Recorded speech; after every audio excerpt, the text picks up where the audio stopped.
What do you think the consequences for the nation are if this immigration plan proposed by President Bush goes through? The problem with this immigration plan is it has no real unifying purpose. It's a typical Washington mess. It's everybody compromises, 4 or 5 compromises, and the compromises leave you with the following conclusion. The litmus test you should have for legislation is it going to make things better? And when you look at these compromises, it is quite possible it will make things worse. You made, Governor Romney, this decision on abortion, opposing abortion, relatively recently. Why should conservatives out there, people who oppose abortion, believe you? Well, people can look at my record. I'm not going to apologize for the fact that I became pro-life. I served as governor, as I was governor, as we were debating cloning, and as we were debating also embryo farming. I said Roe v. Wade has gone too far. I want to make it very clear that I'm pro-life. People here in New Hampshire have seen that I fought for life. I fought also for traditional marriage, to keep taxes down, to have education in our schools that includes abstinence education. I fought for English immersion in our schools. They know that I've got conservative credentials. And what would you like to say to the voters out there tonight about your faith, about yourself, and about God? Well, President Kennedy some time ago said he was not a Catholic running for president. He was an American running for president, and I'm happy to be a proud member of my faith. You know, I think it's a fair question for people to ask, what do you believe? And I think as you want to understand what I believe, you can recognize that the values that I have are the same values you'll find in faiths across this country.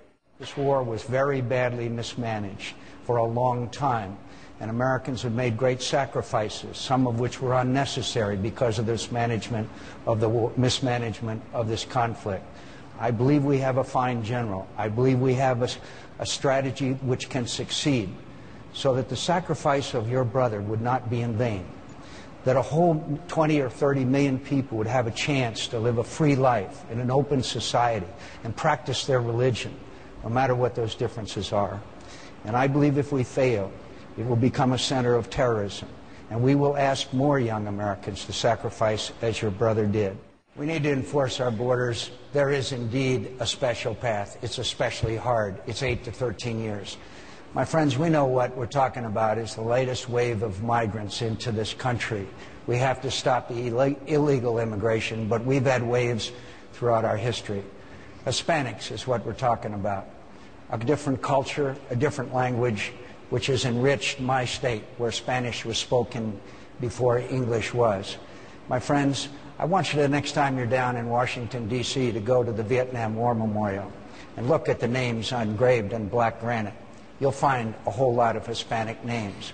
Mayor Giuliani, are you comfortable with what Congressman Tancredo says about immigration to this country? I'm very uncomfortable with it.